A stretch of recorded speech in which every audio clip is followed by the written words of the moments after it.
Samueli ahiri mriangoni wa chenda. Daudi anamonera mbazi Mefibosheti. Siku mwenga Daudi woza kiamba. Vizi hana muda myosi wa nyumba ya Sauli aziyesala.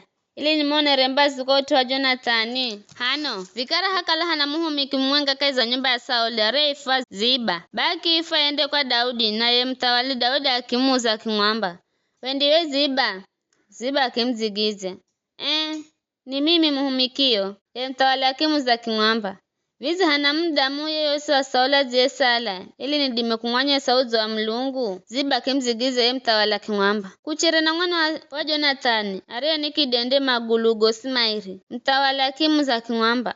Ahiko. Ziba akimzigize mtawali kimwamba. Lola, akaiza nyumba ya Makiri. Mwana wa Amieli.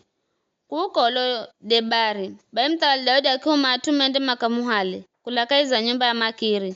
Mwana wa Amieli. Ukolo Debari. Bai Mefibosheti, mwana Jonathani mzukulu wa Sauli arofika kwa Daudi, wazama mpe heshima. Daudi akimwiha kimwamba. Mefibosheti, Mefibosheti akizigiza kiamba. Timi, mimi humikio. Daudi akimwamba, usiogoe bule kwa kukola ujeri wenye. Minda kuhendera mautumazo kwa utuwa baba yo Jonathani. Nda kujira minda yosiro kala ya tsawe yo Sauli. Na wanda kala ukiria hamunga nami. Mefibosheti akimzamira na kwamba. Bwana wangu mini here kuro wa kufa. Kwani unikunishuhulikirajo mino. Ndo mtawala kimwiha Ziba muhumiko wa Sauli kimwamba. Mimi nizampa mzukulu wa bwanao. Kila kitu kilicho kala cha Sauli na Adamuwe.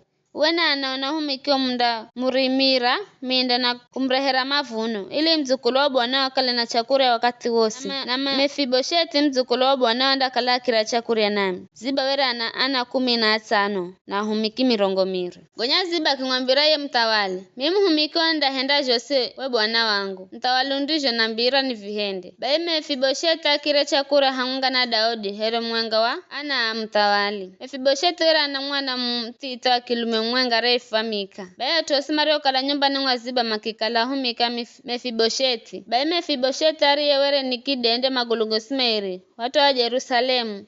Na were anara na mtawali siku zosini.